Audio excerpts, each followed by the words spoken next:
자, 하나님 말씀 나누겠습니다. 에스겔 17장 1절부터 10절입니다. 솟아날 구멍이 있다 라는 제목으로 하나님 말씀 나누겠습니다. 솟아날 구멍이 있다입니다.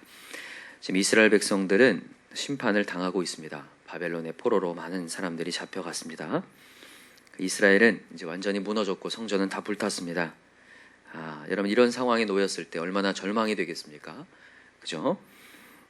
그러나 우리 하나님은 여전히 이스라엘 백성을 통치하고 있다는 것을 우리가 에스겔 메시지를 통해서 보고 있는 거예요. 지금 에스겔은 어디에 있나요? 이스라엘에 있나요? 바벨론에 있나요? 바벨론에 있습니다. 바벨론에 있는데도 하나님은 말씀이 전해지고 있어요. 누구에게? 에스겔에게요. 인자야 하면서 하나님의 메시지를 계속 주고 있는 거예요. 여러분, 하나님이 여전히 말씀하고 있다는 것은 하나님이 우리를 포기하지 않았다는 것이고, 우리에게는 솟아날 구멍이 있다는 겁니다. 여러분, 하늘이 무너져도 솟아날 구멍이 있습니다. 그 솟아날 구멍은 하나님의 말씀을 듣고 움직이면 된다라는 거예요. 그러니까 여러분, 우리의 현실이 그럴 때 있습니다. 앞뒤가 다 막혀서 솟아날 구멍이 없어 보여요. 희망이 없어 보여요. 그러나 여러분, 하나님 오늘 말씀이 들려오는 것 자체가 희망입니다. 그래서 그 말씀 듣고 가면 너가 지금 다 막혀 있어도 점점점 열리는 역사가 일어난다라는 거예요. 그래서 오늘도 여러분과 저는 말씀을 듣고 믿음이 생겨야 돼요. 맞아, 하나님이 소망이구나. 하나님이 솟아날 구멍이구나. 오늘도 눈을 들어서 하늘 봐야겠구나. 오늘도 그렇게 나아가면 하나님이 역사한다는 거예요. 문제는 뭐냐면요, 희망이 되시는 하나님의 말씀이 들려오지 않는다는 거. 희망 되신 하나님의 말씀을 듣지 않고 또다시 세상의 방식으로 가고 있는 이스라엘 백성이 너무나 안타까워요.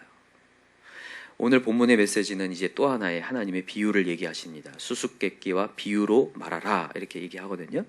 그 내용이 어떤 내용이냐면 3절에 보니까 독수리가 나옵니다.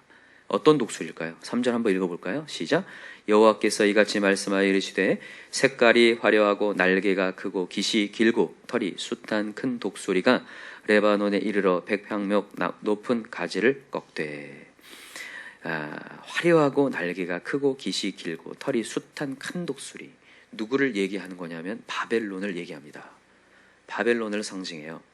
바벨론에 이제 여기에 레바논에 이르렀다, 그리고 백항의 높은 가지를 꺾었다 이렇게 돼 있는데, 레바논은 예루살렘을 상징합니다. 특별히 성전을 상징하기도 하죠. 왜냐하면 레바논의 백향목의 나무를 베어다가 예루살렘의 성전을 지었던 거 아시나요? 솔로몬 성전 지을 때 그렇게 지었거든요. 그래서 레바논에 이르러 백향목 높은 가지를 꺾었다. 바벨론이 이 예루살렘을 침공해서 꺾어버렸다. 그리고 자, 4절 시작. 그 연한 가지 끝을 꺾어가지고 장사하는 땅에 이르러 상인의 성읍에 두고. 자, 여기까지요. 그 연한 가지를 꺾었어요. 이스라엘을 꺾어서 잡아다가 장사하는 땅에 이르러 상인의 성읍에 두었다. 이 장사하는 땅은 어딜 얘기할까요? 바벨론을 얘기하는 겁니다. 바벨론. 장사하는 땅에 이르러. 당시에 바벨론은 가장 큰 강대국이었습니다. 거기는 문화와 상업의 중심지가 되었어요. 그래서 많은 사람들이 소통하는, 장사하는 곳이었거든요. 장사하는 땅에 이르러 그 상인의 성읍에 두었다. 그러니까 이스라엘 백성을 잡아다가 바벨론에 두었다를 얘기하는 거예요. 자, 5절 시작. 또 그 땅에 종자를 꺾어 옥토에 심되 수양버들 가지처럼 큰 물가에 심더니 그것이 자라매 퍼져서 높지 아니한 포도나무 곧 굵은 가지와 가는 가지가 난 포도나무가 되어 그 가지는 독수리를 향하였고 그 뿌리는 독수리 아래에 있었더라. 감사하게도 그 가지를 꺾어서 그 성읍에다가 심었는데 그것이 잘 자랐다. 뭘 얘기하냐면 하나님의 보호하심 아래 그 포도나무가 자라고 있다는 거예요. 이스라엘 백성이 없어진 게 아니라 다시 자라고 있다는 거예요. 감사한 일이죠. 그러나 여기서 또 하나의 반전입니다. 자, 7절 시작.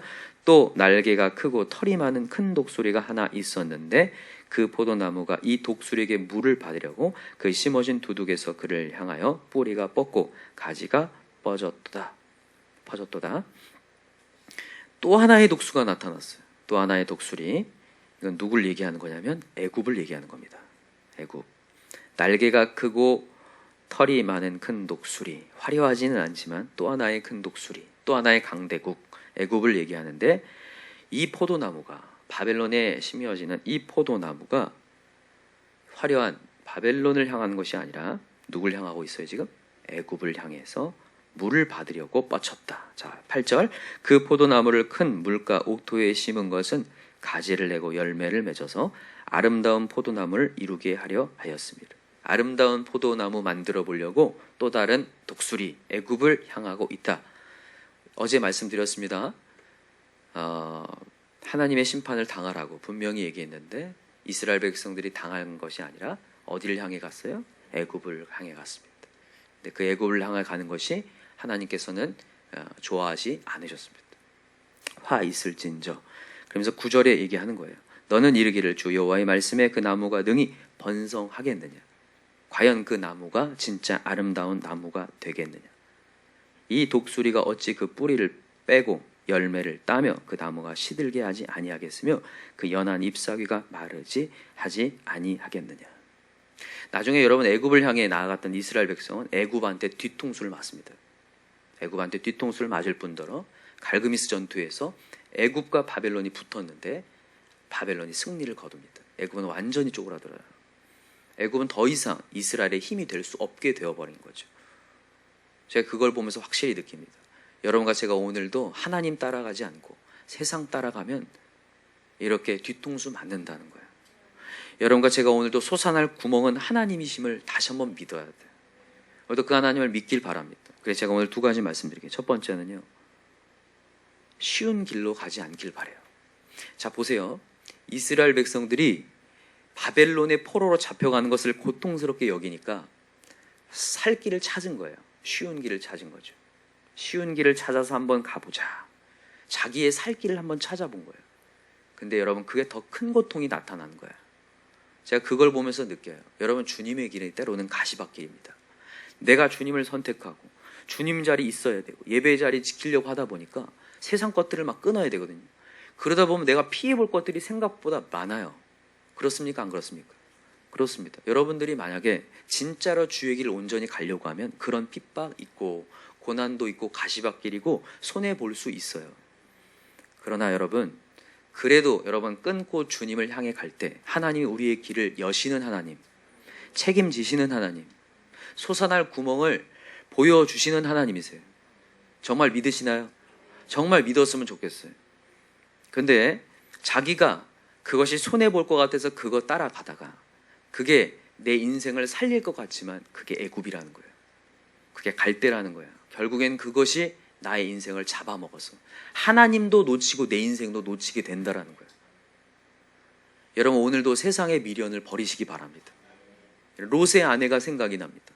소돔과 고모라가 멸망한다고 하나님께서 분명히 얘기하셨는데 그러면서 얘기했어요. 이제 유황불로 멸망할 테니 너희들은 뒤로 돌아보지 말고 앞을 향하여 그냥 도망쳐라. 이렇게 분명히 얘기했는데 롯의 아내가 뒤를 돌아보죠. 왜 돌아봅니까?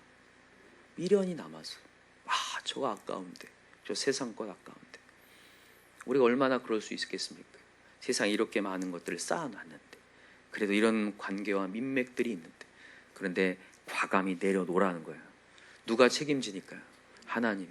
오늘도 여러분 세상을 향하지 말고 하나님을 향해 갈 때에 그것도 따라오는 역사가 있습니다. 여러분, 우리가 세상을 쫓아가면 안 되고 세상이 내 뒤를 따라오게 해야 돼요. 하나님께서 우리에게 주신 명령은 문화 명령입니다. 제가 이전부터 말씀드려요. 문화 명령이 뭐냐면 문화를 바꿔가라는 명령입니다. 문화에 동화되라는 명령이 아니라 문화를 정복해가라는 명령이거든요. 근데 우리가 우리의 모습을 보세요. 믿음이 없어지면요, 그 세상을 향해서 가고 있어요. 거기를 따라가요. 그래서 종속되어가지고 종이 돼요. 세상의 종이 되어서 일희일비하고 있어요. 근데 오늘도 내가 하나님을 바라고 과감하게 가는 순간 그들이 벌벌 떨며 쫓아오는 역사가 일어나요. 다윗의 왕조 때에 이스라엘 백성이 얼마나 강대했는지 주변 국가들이 다 조아렸습니다. 왜냐하면 다윗은 누굴 향하고 있었으니까? 하나님을 향하고 있었어요. 하나님이 역사하고 있었으니까 하나님이 다윗을 통하여서 위대하게 높이시는 것을 경험하거든요. 저는 우리 교회의 모든 성도님들이 하나님을 향하고 나아갈 때 지금은 상황이 어떨지 모르겠지만 하나님께서 우리를 차츰차츰 높이시는 하나님을 경험할 거예요. 여러분, 그것을 여러분 이 메시지를 통해서, 에스겔 메시지를 통해서 다 깨닫고 우리의 삶을 좀 바꿔나갈 수 있는 그런 시간이 되셨으면 좋겠습니다. 그래서 첫 번째는 뭐냐면 쉬운 길로 가지 말라는 거예요. 쉬운 길 가지 말고 오늘도 애굽을 향해 가지 말고 이렇게 가다가 망할 것 같으니까 정말 쉬운 길 한번 찾아보자. 아닙니다. 잘 될 것 같은 길이지만 그 잘 되는 길 아니라는 거예요. 더 큰 고통이 있다라는 거죠. 여러분 여기서 끊어내시기 바랍니다. 두 번째는 뭐냐면 하나님의 말씀대로 가라는 겁니다. 이거 너무 쉬운 얘기 같지만 쉽지 않죠. 오늘도 하나님 말씀대로 갑시다. 오늘도 혼란스럽고 정신 사납고 정말 안 되고 막 이렇게 자포자기할 순간이 우리에게 찾아오거든요. 근데 여전히 하나님은 끈을 놓지 않고 계세요.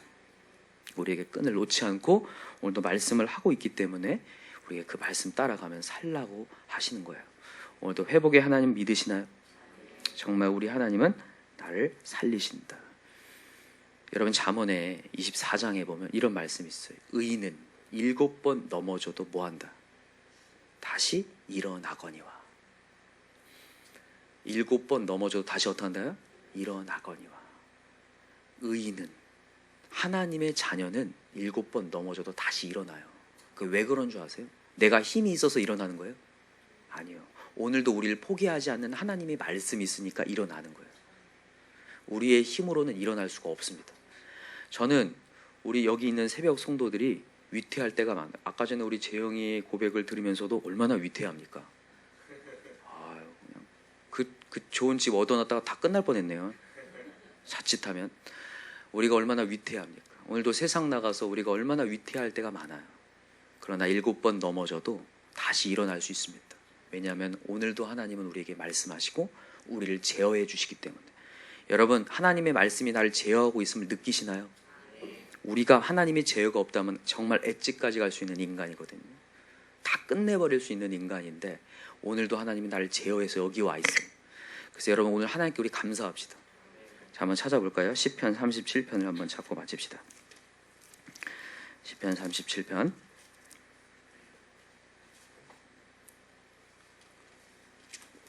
자, 23절부터 한번 읽어볼까요? 시편 37편 23절을 찾고 마치겠습니다. 23절부터 26절까지 읽어봅시다. 23절 같이 시작. 여호와께서 사람의 걸음을 정하시고 그의 길을 기뻐하시나니 그는 넘어지나 아주 엎드려지지 아니함은 여호와께서 그의 손을 믿으시나요? 우리가 넘어지는데 아주 완전히 포기하진, 완전히 그냥 회생할 수 없을 정도로 엎드려지지 않는 이유는 누가요? 여호와의 손이 나를 붙들고 계십니다. 자, 25절 시작. 내가 어려서부터 늙기까지 의인이 버림을 당하거나 그의 자손이 걸식함을 보지 못하였도다. 아멘. 믿으시나요? 우리의 상황이 어려워져도 하나님은 우리를 책임지신다. 들의 백합화를 보라, 공중 나는 새를 보라. 저들도 잎이 식은 너희일까 보냐.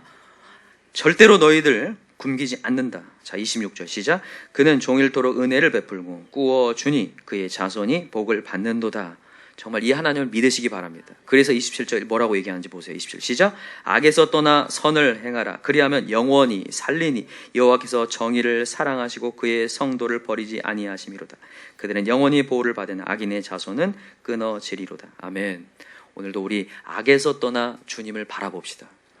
오늘도 하나님 우리 걸식하도록 내버려 두시는 분 아니라, 넘어져서 완전히 짓밟히도록 내버려 두는 분은 아니라 다시 회복하시는 하나님이기 때문에 여러분 그 하나님 믿고 그냥 가봅시다. 여러분 믿고 가봐야 간증 나옵니다.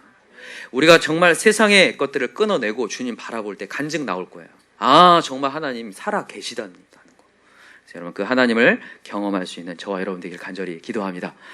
기도합시다. 이 시간에 간절한 마음으로 기도할 때 솟아날 구멍은 하나님이라고 하셨는데 때로는 내가 솟아날 구멍을 다른 곳에서 찾으려고 하다가 아직도 내가 마음이 갈팡질팡할 때가 많습니다.